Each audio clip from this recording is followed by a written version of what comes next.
Hello dear students and future doctors, welcome to you at NEET Gurukulam educational channel. Dear students, हम लोग एक नई inning की तैयारी कर रहे हैं। नीट गुरुकुलम आपके साथ एक न्यू इनिंग की तैयारी कर रही है। स्पेशली फोकस्ड हम होंगे अब से उन बच्चों के लिए जो या तो 27 या 28 का अटेम्प्ट दे रहे हैं। उनके लिए न्यू फ्रेश बैच स्टार्ट हो रहा है। इसका नाम ही है 02 हीरो बैच। 02 हीरो बैच ये ऑफलाइन भी चलेगी और ऑनलाइन भी चलेगी। इस बैच में हम यह मानकर काम करेंगे कि आपको कुछ नहीं आ रहा है, बिल्कुल जीरो से बेसिक कंसेप्ट समझते हुए बेसिक फंडास क्लियर करते हुए आगे बढ़ेंगे, क्योंकि नीट के एग्जाम अब टफ इसलिए नहीं हो रहा है कि क्वेश्चंस का लेवल बढ़ रहा है। क्वेश्चन का लेवल लगभग वही था, एनसीईआरटी बुक से पहले भी आती थी, एनसीईआरटी बुक से आज भी आती है। बट अब दिक्कत ये आ रही है, समस्या ये आ रही है कि अब बेसिक कंसेप्ट समझे बिना आप नीट क्वालिफाई नहीं कर पाते। आप लोगों से आज मैं एक दो बातें करता हूँ। एक बात ये बताइए कि जो नीट का क्वेश्चन आता है वो 11 और 12 उन्हीं बुक से आता है। टोटल फिजिक्स, केमिस्ट्री, बायोलॉजी तीनों सब्जेक्ट को मिला लीजिए। तीनों सब्जेक्ट की आप 8 बुक्स को मिला लें, 10 बुक्स की मिला लें, क्योंकि 4 बुक्स फिजिक्स की हो गई, 4 केमिस्ट्री की हो गई और 2 बायो की हो गई। 10 बुक्स को मिला लेते हैं तो आपको 1000 से 1200 पन्ने पढ़ने होते हैं। 1000 से 1200 और इसकी तैयारी करने में बच्चों को 4 साल 5 साल लग जाता है। अब सोचने की बात यह है कि अगर आप 11-12 का सिलेबस इतना आपको डिफिकल्ट लग रहा है, वो भी तब जबकि एमसीक्यू भी आपको पूछे जा रहे हैं, तो फिर नीट एमबीबीएस का सिलेबस तो और डिफिकल्ट लगेगा, क्योंकि उसमें एनाटॉमी, फिजियोलॉजी जैसे काफी सारे मोटे मोटे बुक्स पढ़ने पड़ेंगे। कहीं ना कहीं पढ़ने के तरीके में समस्या है, पढ़ने का तरीका हमें गलत लग रहा है। अब उसी पर हम लोग काफी काम कर रहे थे और हम लोगों को ये समझने का प्रयास हम लोग कर रहे थे कि आखिर क्या बात है कि बच्चों को कितना समय लग रहा है। तो एक बात समझ में आई कि बच्चे जब पढ़ते हैं ना, वो बेसिक कंसेप्ट को नहीं देखते। जब आप बुक्स पढ़ते हैं तो समय लगता है चलो यार कोई बात नहीं, तो बहुत इजी कंसेप्ट है, ये तो समझ में आ जाएगा, या रट्टा मार लेंगे, और वही आपको फंसा देता है। जैसे आप देखिए, ये मैंने क्वेश्चंस लिया है नीट 2019 का। ये क्वेश्चन देखने में डिफिकल्ट लग रहा है, बट ये क्वेश्चन तभी आपसे होगा जब आपका बेसिक कंसेप्ट क्लियर होगा। आप बुक्स में पढ़िएगा, आगे पढ़िएगा तो हेलोफाइल देखकर निकल जाइएगा, थर्मोएसिडोफाइल देखकर निकल जाइएगा, मेथेनोजेन देखकर निकल जाइएगा, और उस समय तो ठीक है कह लीजिएगा भाई थर्मोएसिडोफाइल है, इसका मतलब वो हॉट स्प्रिंग का है, हैलोफाइल्स है, सॉल्टी एरिया का है, मेथेनोजेंस है, गट ऑफ रोमिनेंट है, साइनोबैक्टीरिया है, एक्वेटिक इन्वायरमेंट है। तो इस तरह से ये आप समझकर निकल जाइएगा।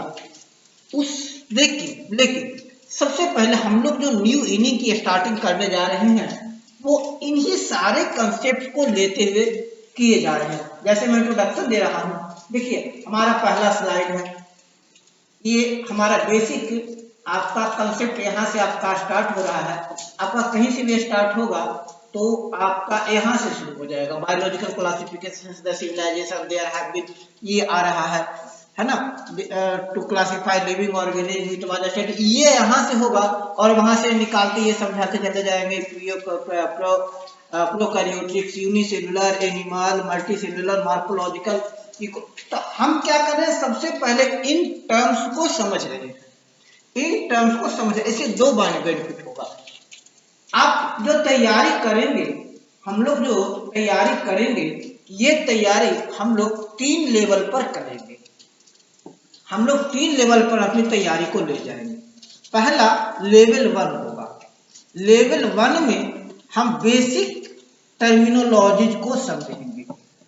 एनसीईआरटी बुक्स में जो उस कंसर्न चैप्टर का, जैसे चैप्टर 2 बायोलॉजिकल क्लासिफिकेशन है, तो बायोलॉजिकल क्लासिफिकेशन जब पढ़ेंगे तो बायोलॉजिकल क्लासिफिकेशन में कौन कौन से टर्म आ रहे हैं, फॉर एग्जांपल इसमें सिविलाइजेशन है, मार्फोलॉजिकल कैरेक्टर है, फिजियोलॉजिकल कैरेक्टर है, यूकैरियोट्स है, आगे जाएंगे तो प्रोकैरियोट्स मिलेगा, हैबिटेट है, न्यूट्रिशन है, रिप्रोडक्शन है, अब और आगे बढ़ेंगे तो इवोल्यूशनरी रिलेशनशिप आ गया, है ना, और आगे बढ़ेंगे तो आपको मिलेगा unicellular organism, multi cellular organism, और आगे बढ़िएगा तो micro organism, metabolic diversity, metabolism, इस तरह से टर्म्स आते आगे जाएंगे। ऑटोट्रॉफ, केमोसिंथेटिक ऑटोट्रॉफ, हेटेरोट्रॉफ, आर्कोबैक्टीरिया, है ना, तो इस तरह से जो काफी सारे टर्म्स आ रहे हैं, थर्मोएसिडोफाइल, मेथेनोजेंस, हाइलोफाइल, ये जो टर्मिनोलॉजीज हैं ये एनसीईआरटी बुक में एक वर्ड देकर निकाला हुआ है, और जब हम चैप्टर समझेंगे, जब हम उनको डिस्कस करेंगे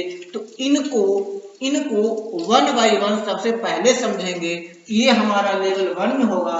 तो लेवल 1 में तो हम लोग इस टर्मिनोलॉजी को पहले समझेंगे, बेसिक कंसेप्ट को समझेंगे, फिर आएंगे हम लोग लेवल 2 में। जब लेवल 2 में आएंगे तो हम लोग एनसीईआरटी चैप्टर्स को डिस्कस करेंगे। लेवल 2 में एनसीईआरटी चैप्टर्स को डिस्कस करेंगे, उस चैप्टर्स को समझेंगे। तो अब जब इस चैप्टर को समझेंगे दोबारा एक बार फिर से हम बेसिक टर्मिनोलॉजी को डिस्कस कर पाएंगे। एनसीईआरटी बुक में पेजेज में क्या लिखा हुआ है, यानी लेवल 2 में आएंगे तो लेवल 2 में हम इस पेज को समझेंगे, इस पेज को डिस्कस करेंगे, या इस तरह के जो फैक्ट है इनको डिस्कस करेंगे। Cell type, prokaryotic, biological classification ने विटकर ने क्लासिफिकेशन दिया, इसका जो मोनेरा, प्रोटिस्टा, फंजाई, प्लांट, इस तरह से ये समझेंगे। और फिर लास्ट में हम लोग आ जाएंगे, लास्ट में हम लोग आगे आएंगे लेवल 3 पर आएंगे, और जब लेवल 3 पर आएंगे तो हम लोग काफी सारे प्रैक्टिस करेंगे, एमसीक्यू प्रैक्टिस करेंगे, काफी सारे एमसीक्यू लगाएंगे, अलग अलग टाइप के एमसीक्यू लगाएंगे। इसमें इस एमसीक्यू में पीवाईक्यू पर होगा, एफपीक्यू पर आएगा, फ्यूचर पॉसिबल क्वेश्चंस की बात हो जाएगी, प्रीवियस ईयर क्वेश्चंस की बात हो जाएगी। तो इन 3 लेवल के स्टडी के बाद फिर आपका 4th लेवल पर जब आएंगे तो 4th लेवल पर आकर के हम लोग टेस्ट प्लान करेंगे, हम लोग मॉडल टेस्ट देंगे। तो इस तरह से ये जो तैयारी का, प्रिपरेशन का जो लेवल लेंगे तो कुल मिलाकर बहुत बढ़िया प्रिपरेशन होगा। सबसे पहले बेसिक कंसेप्ट समझे, तो जो टर्म आया है चैप्टर, बेसिक टर्म का मतलब उस चैप्टर में जो टर्म आया है उस टर्म को डिस्कस करेंगे। आगे दोबारा जब उस टर्म को लेवल 2 में एनसीईआरटी पढ़ेंगे तो फिर एक बार उस टर्म को समझेंगे। लेवल 3 में एमसीक्यू जब करेंगे तो फिर उनको समझेंगे।